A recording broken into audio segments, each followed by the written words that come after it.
ዛሬ እንግዲህ የምናየው መናፍቅና የቤተክርስቲያን ጠላት የሆኑት ትዝታውና እህተ ተብዬዋ ኢትዮጵያ ከቀን መቁጠሪያዋ የጳጉሜን ወር እንድትቀንስ የሚል እንቅስቃሴ ጀምረዋል። እኛ ጳጉሜን እንቀበላለን እንዴ? ኧረ አይሰማም! ኧረ አይሰማም!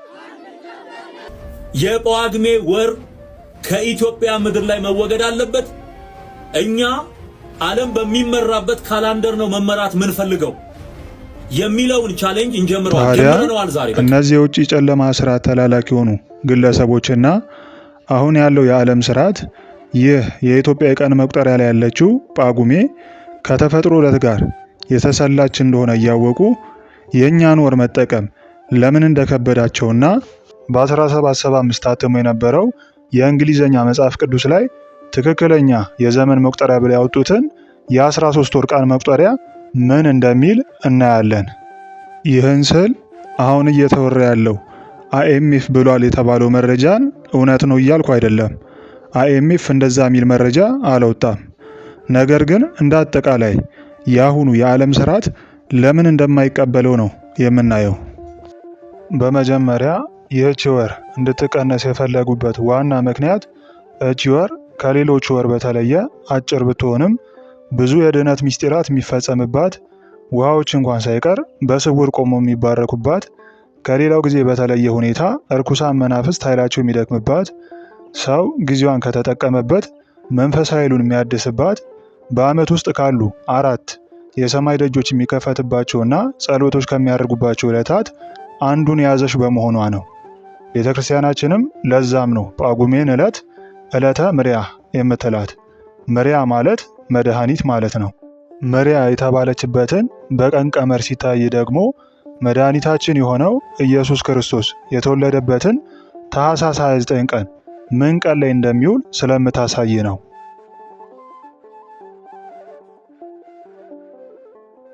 ሌላው ባቢሎንና ኢትዮጵያ በሚለው ክፍል ካስታወሳችሁ አሁን ዓለምን እየመሩ ያሉ ባለስልጣናትና ባለሀብቶች ዘራቸው በኖህና በባቢሎን ዘመን ከነበሩ የሰውን ልጆች ካሳቱ ከደቂቀ ሴትና ጂኒ ከሚባሉ የዛር ወገን እንደሚመዘዝ አይተናል። ታዲያ ለዛን ዘመን የክደት ተግባር መሪና አለቃ የነበረው አዛዜልን ያሰረውና ወደ ዱላሌ ጨለማ ያጋዘው በጳጉሜ 3 ዓመታዊ ክብረ በዓሉ የሚውለው ቅዱስ ሩፋኤል ነው። የሚገርማችሁ ነገር ከባቢሎን መውደቅ በኋላ ከሰዎች ጋር በስጋ ተጋብተው ተዋልደው የነበሩ ስጋ ለበስ አጋንንቶችም በደም ተዋርሰው የነበሩ ረቂቃን አጋንንቶችም ወደ ተለያዩ ክፍለ ዓለማት ከሰዎች ጋር በመበተን በዓለማችን የተለያዩ ሃይማኖቶች እንዲፈጠሩ አድርገዋል። በተለያዩ ሀገራት ላይም ሰው በመምሰል የተለያዩ ከፍተኛ የሀብትና የስልጣን ማማዎችን በመያዝ የሰው ልጅ የተፈጠረበትን ዓላማ እንዲስትና እርስ በርስም በተራ ነገር እንዲጨራረስ አድርገዋል። አሁንም እያደረጉ ይገኛል።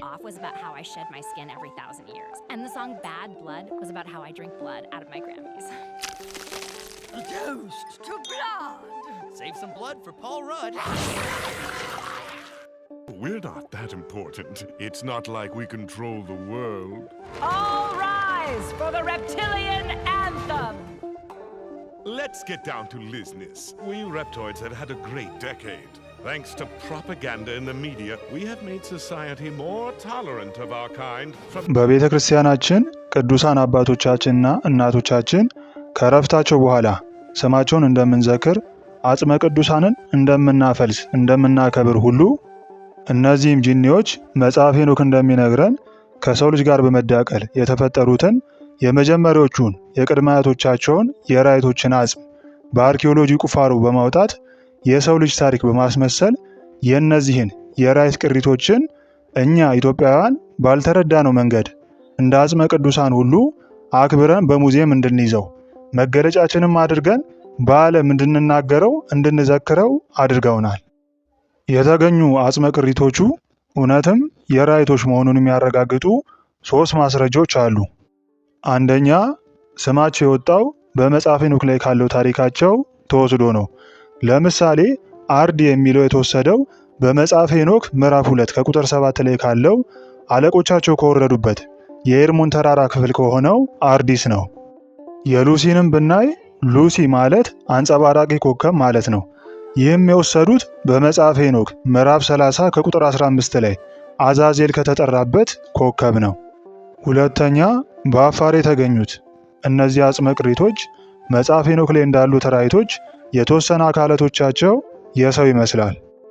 ሶስተኛ እነዚህ አጽመ ቅሪቶች የተገኙበት የአፋር ክልል ዋና አለቃቸው አዛዜል በሩፋኤል አማካኝነት ከታሰረበት በአፋር ከሚገኘው ከዱዳሌ ምድረ በዳ በተወሰነ ርቀት ነው የሚገኘው። ባገኘሁት መረጃ በአፋር ክልል አሁን እያየነው ያለው የእሳተ ገሞራ ፍንዳታ በተፈጥሮ ዑደት የተፈጠረ ሳይሆን ዓለምን በሚስጢር ሰው በመምሰል እየመሯት ባሉት የጂኒ ዛሮች በቀረቻቸው ጥቂት ጊዜ ባላቸው አቅም አለቆቻቸውን የአዛዜል ነገዶችን ለማስፈታት እያደረጉት ባለ ጥረት ነው። በዚህም እርግጠኛ እንድትሆኑ በአፋር ክልልና በኤደን ባህረ ሰላጤ አካባቢ ሲደረጉ የነበሩትን ሳይንሳዊ ጥናቶችንና ቁፋሮዎችን ምን እንደነበሩ ለማየት ሞክሩ። መነሻ እንዲሆናችሁ የተወሰነ ፍንጭ የሚሆን መረጃዎችን ልንገራችሁ። ይህንንና በኤደን ባህረ ሰላጤ አካባቢ በቢሊዮን ዶላር እየተመደበላቸው የሚደረጉ ሚስጥራዊ ቁፋሮች አሉ። በአንድ ወቅትም ስለ እነዚህ ነገር የዊኪሊክስ መስራች የሆነው ጁሊየን አሳንጅ ጥቁምታ በመስጠቱ ምክንያት በኢንተርፖል ሊያዝ ችሎ ነበር። በዚህም ምክንያት ነው በተለያየ የሚዲያ አውታርም ምስራቅ አፍሪካ ለሁለት ልትከፈል ነው እያሉ ቀደም እያሉ የተለያዩ መረጃዎችን የሚለቁት። ሁለተኛ በምስሉ እንደምትመለከቱት በ2014 አሜሪካ የ$2 ዋጋ ያለው የብር ሳንቲም ይፋ አድርጋ ነበረ። ታዲያ በዚህ ሳንቲም ላይ የተጠቀመችው ምስል እንደምታዩት የኤርታሌን እሳተ ገሞራንና የእንግሊዝ ንግስት የነበረችውን የንግስት ኤልሳቤጥን ምስል ነው።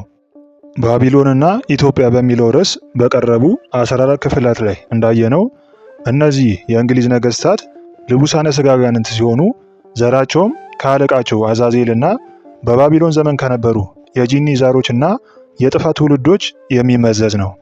ቀደም ሲል በኢትዮጵያ አንድ ብር ላይ ያለውን ሚስጥራዊ መልእክት እንዳየን ሁሉ በዚህ ሳንቲም ላይም ሊያስተላልፉ የፈለጉት ይህንን ሚስጥራዊ መልእክት ነው።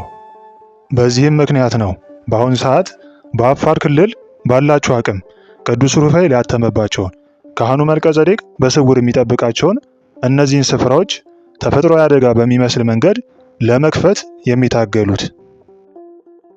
ታዲያ በዚህ ጳጉሜ ወር ደግሞ የእነዚህ ቅዱሳን ዓመታዊ ክብረ በዓላቸው ታስቦ ይውላል። አንድም ለዚህ ነው ስም አጠራራቸው ይጠፋ ዘንድ ቃል ኪዳናቸው ከኛ ይርቅ ዘንድ በቦታው እየሰሩ ያለው ሴራ ይሳካላቸው ዘንድ ይህንን ጳጉሜ ወር ለመቀነስ በላኳቸው በውስጥ ጠላቶች የሚንቀሳቀሱት። ታዲያ በመጽሐፈ ሄኖክ እንዳየነው ቅዱስ ሩፋኤል ብቻ ሳይሆን በዚህ ስፍራ ላይ ካህኑ መልከጼዴቅም እንደሚገኙ መጽሐፍ ቅዱስ እንዲህ ሲል ይነግረናል። ኦሪት ዘፍጥረት ምዕራፍ 14 ከቁጥር 17 ላይ መልከጼዴቅ አብርሃምን የሰዶም ንጉሥ ሜዳ በሚባለው በሴቡ ሸለቆ አግኝቶ እንደባረከው ይነግረናል።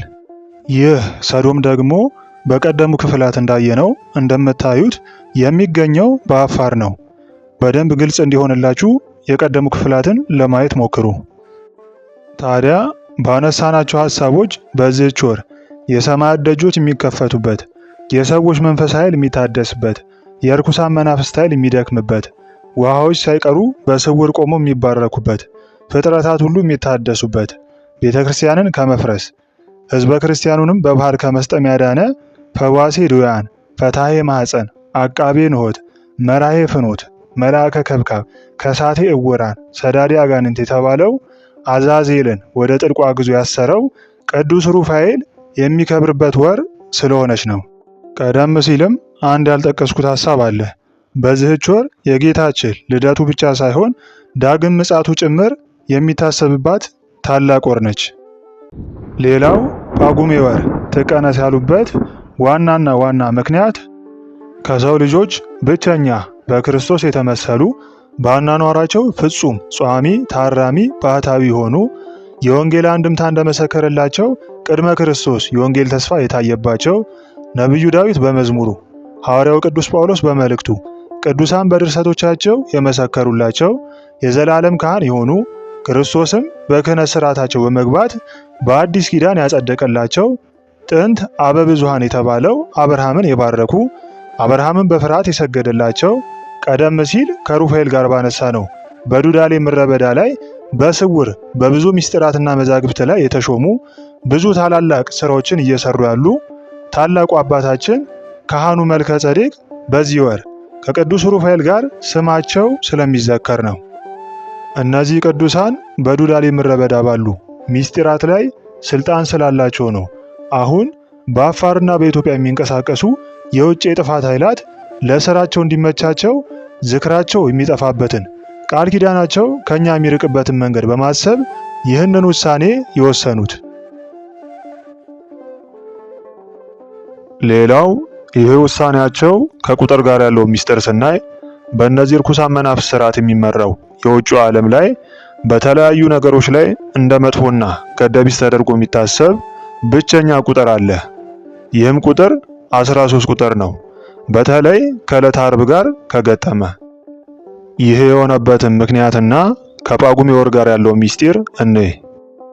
ዓርብ ሁላችንም እንደምናውቀው በሳጥኔል ምትክ የሰው ልጅ የተፈጠረበት እንዲሁም ከውድቀታችን በጌታችን በመድኃኒታችን ኢየሱስ ክርስቶስ ዋጋ መክፈል እኛ የአዳም ልጆች የተነሳንበት ሰይጣን ዲያብሎስ ያፈረበት የተዋረደበት ዕለት ስለሆነ ነው። 13 ቁጥር የተጠላችበት ምክንያት ደግሞ ከሰው ልጅ ድህነትና ዕረፍት ጋር የተያያዘ ምስጢር ስላላት ነው።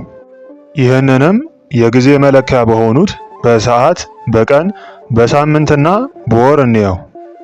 ከሰዓት ስንጀምር ከ24 ሰዓት ውስጥ 13ኛው ሰዓት ከምሽቱ 1 ሰዓት ነው። ይህ ሰዓት ርኩሳን መናፍስት ከስራቸው የሚገቱበትና በጌታቸው ፊት ለተወሰነ ጊዜ የሚቆሙበት ሰዓት ነው። ለዛም ነው ብዙ ጊዜ በዚህ ሰዓት ቀለልና ዘና ያለ ስሜት የሚሰማን። ወደ ቀን ስንመጣ ደግሞ በ13 ቀደም ሲል ያነሳ ነው ሰዳዴ አጋንንት ፈዋሴ ድውያን ያለው ሰዎችን ከርኩሳን መናፍስት ስርዓት ነፃ የሚያወጣው የስሙ ትርጓሜ እግዚአብሔር ፈዋሽ ነው የሚል የሆነው ቅዱስ ሩፋኤል የሚታሰብበት ዕለት ስለሆነ ነው። ወደ ሳምንትም ስንመጣ የዓመቱ 13ኛ ሳምንት ስብከት ይባላል። ይህም ነቢያት ስለ ሰው ልጆች ድህነት የሚፈጸመውን ምስጢር የተናገሩበትን ትንቢት በማንሳት ቤተክርስቲያናችን በዝማሬ በቅዳሴ የእግዚአብሔርን የድህነት የተስፋ ቃል በዚህ ሳምንት ታስባለች። ወደ ወር ስንመጣ ደግሞ ቀደም ብለን ያነሳናት 13ኛዋ ወር የሆነችው መሪያ ወይም መድኃኒት በመባል የምትታወቀው የጳጉሜን ወር ነው የምናገኘው። ይህችም ወር መሪያ የተባለችበትን ወደ 8 የሚጠጉ ታላላቅ ምክንያቶችን ቀደም ባለው ክፍል አይተናል። እናም በ13 ቁጥር ዙሪያ ከጳጉሜ ጀምረን በሰዓት፣ በቀን፣ በሳምንትና በወር ያየናቸው መረጃዎች የሚጠቁሙን ይህ ቁጥር ከሰው ልጆች ድህነት ለርኩሳን መናፍስት ደግሞ ውርደት ከሆኑ መንፈሳዊ ነገሮች ጋር የተሳሰረ ምስጢር እንዳለው ነው። ለዛም ነው እነዚህ ርኩሳን መናፍስት ይህንን ቁጥር የሚጠሉት በዘረጉትም በአሁኑ የዓለም ስርዓት ውስጥ እንዳይገባ ያደረጉት። ሌላው የዚህች 13 ቁጥር መንፈሳዊ ምስጢር ከጠቀስናቸው ከአባታችን ከካህኑ መልከ ጼዴቅ ከቅዱስ ሩፋኤል እንዲሁም ከዘረዘርናቸው የጊዜ መለኪያዎች ጋር ብቻ አይደለም የሚገናኘው። አሁንም ከድህነታችን ጋር በተያያዘ ሲታይ በአዲስ ኪዳን ወንጌልን በዓለም ይሰብኩ ዘንድ ከሰበሰባቸው ከ12ቱ ሐዋርያቱ ጋር ጌታችን መድኃኒታችን ኢየሱስ ክርስቶስ 13ኛ ሆኖ ይታያል። በወንጌሉ መዳናችንን በእርሱ ቁስል መፈወሳችንንም ስናስብ 13ቱ ሕማማተ መስቀሉ ሁሌም ቢሆን አይረሳም። እናም ወገኖቼ ከድህነታችን ጋር በተያያዘ ብዙ መንፈሳዊ ምስጢራትን የያዘችው ለዓለም ብርቅዬ የሆነችውን 13ኛ ወራችንን ጳጉሜን የበለጠ ያላትን መንፈሳዊ ጥቅም እንወቅ እላለሁ። በዚሁ ላሳስባችሁ የምፈልገው በመጽሐፍ ቅዱስ ሳይቀር የዘላለም ካህን የተባሉ ትጉህ ታራሚ ባህታዊ የሆኑ ዜና ገድላቸው እስከ ዛሬ ይህ ነው ተብሎ የማይታወቅ ብቸኛ የጌታችን ምሳሌ የሆኑ አሁንም በስውር ያሉ ታላቁ ኢትዮጵያዊ አባታችንን ካህኑ መልከ ጼዴቅ ፍቅራቸው ከልባችን ከራቀ ቆይቷልና ስማቸውን እንዘክር። መታሰቢያቸውን እናድርግ እላለሁ። ዓመታዊ ክብረ በዓላቸው ምሪያ በተባለችው በጳጉሜ ወር በሦስተኛው ቀን ከሩፋኤል ጋር በአንድ ዕለት ነው። ወርሃዊ መታሰቢያቸው ደግሞ አባቶች እንደነገሩኝ ጌታችን በሚታሰብባቸው ዕለታት በ6 በ27 በ28 እና በ29 መዘከር እንደሚቻል ነግረውኛል።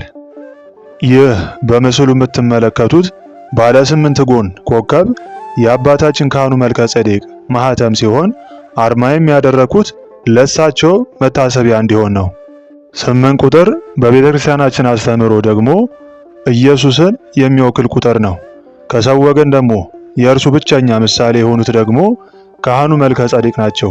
እርሳቸውም በዚህ ቁጥር ይወከላሉ። በጥንታዊ የቤተ ክርስቲያን ኪነ ሕንፃ ስርዓት ስንመጣም መሰረትንና ጉልላትን 8 ማዕዘን አድርጎ መስራት የተለመደ ነው። ይህም መሰረቷም ጉልላቷም ኢየሱስ ክርስቶስ እንደሆነ ያመለክታል። ሌላው 8 ቁጥር የዘላለማዊነት ምልክት ነው። ዳግም የዘላለም ሕይወት ተስፋ ያገኘነው ደግሞ በኢየሱስ ክርስቶስ ነው። ይህን የዘላለም ሕይወት እንድናገኝ የምትመራን ደግሞ መሰረቷም ጉልላቷም ኢየሱስ ክርስቶስ የሆነው ቅድስት ቤተክርስቲያናችን ናት። ይህም የእርሷ ምልክት ነው። የጌታችን ምሳሌ ወደ ሆኑት ወደ አባታችን ወደ ካህኑ መልከ ጼዴቅም ስንመጣ ክህነታቸው ዘላለማዊ እንደሆነ ነቢዩ ዳዊት በመዝሙሩ ቅዱስ ጳውሎስ ደግሞ በመልእክቱ እንደምትመለከቱት አስቀምጠውልናል። ወደ ርዕሳችን ስንመጣ ለ13 ቁጥር ያላቸው ጥላቻ በጥቂቱ ይህ ነውና በተቻለን ፍጥነት ራሳችንንም ሕዝባችንንም እናንቃ፣ ቤተ ክርስቲያናችንንም እንጠብቅ እላለሁ። ስብሐት ለእግዚአብሔር ወለወላዲቱ ድንግል ወለመስቀሉ ክቡር አሜን።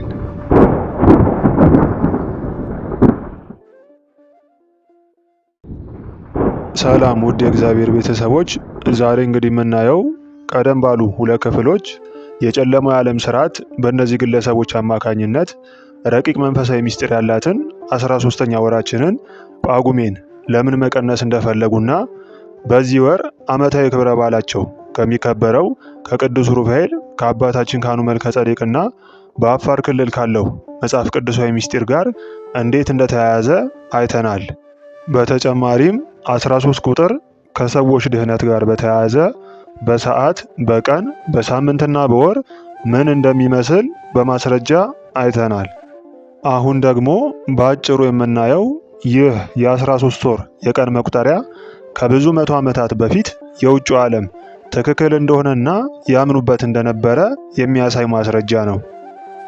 ይህ ማስረጃ የሚገኘው በ1775 ዓመተ ምህረት በእንግሊዘኛ ታትሞ ከነበረው መጽሐፍ ቅዱስ ሲሆን በምስሉ እንደምታዩት በመጽሐፉ የቀን መቁጠሪያ ብለው ይፋ ያደረጉት ልክ እንደ ቤተ ክርስቲያናችን ባለ 13 ወር ሲሆን ጳጉሜን ወር ቬይደር በማለት ነበረ የሚጠሯት።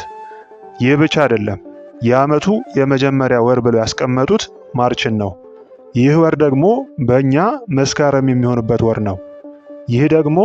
ይህ የቀን መቁጠሪያ መሰረቱ የቤተ ክርስቲያናችን የቀን መቁጠሪያ እንደሆነ ይጠቁመናል። ሌላው የሳምንቱ የመጀመሪያ ቀን ብለው ያሰፈሩት ደግሞ እሁድን ነው። ይህም ቤተ ክርስቲያናችን በስነ ፍጥረት መዛግብቶቿ ላይ ያሰፈረችውና እስካሁንም ድረስ የምታስተምረው እውነት ነው። ሶስተኛና እርግጠኛ እንድንሆን የሚያደርገን መረጃ ደግሞ 7ኛ የሆነችውን ቀን ቀዳሚ ሰንበትን እንደምትመለከቱት ሰምን ዝደይ ወይም 7 በማለት ነው የጠቀሳት። ይህችን ቁጥር ደግሞ እኛንን 7 ወይም ሳብ በማለት የምንጠራት። እናም ወገኖቼ ይህ የቀን መቁጠሪያችን እንኳን እኛ በአንድ ወቅት እንዳያችሁት የውጭው ዓለም ክርስቲያኖች በመጽሐፍ ቅዱሳቸው ላይ ሳይቀር በማስፈር ይቀበሉት እንደነበረ ገልጸውልናል። ታዲያ በ3 ክፍሎች ስለ ጳጉሜ የቀረቡትን መረጃዎች አይተን የእነዚህን ተላላኪ ግለሰቦች ውስጠ ምስጢራቸውን ተረድተን በዚህች ወር በቃል ኪዳናቸው የሚታደጉንን በበረከታቸው የሚጎበኙንን በቀደሙ ክፍላት በማስረጃ እንዳየነው በአፋር አካባቢ ባሉ ምስጢራት ላይ ገበዝ የሆኑትን ሰዳዴ አጋንንት ፈዋሴ ድውያን የተባለው ቅዱስ ሩፋኤልንና ከሰው ልጆች የጌታችን ብቸኛ ምሳሌ የሆኑትን የዘላለም ካህን የተባሉትን አባታችንን ካህኑ መልከ ጸዴቅን ስማቸውን እንዘክር፣ መታሰቢያቸውን እናድርግ እላለሁ። ሰላም እግዚአብሔር ከሁላችን ጋር ይሁን። ስብሐት ለእግዚአብሔር ወለወላዲቱ ድንግል ወለመስቀሉ ክቡር አሜን።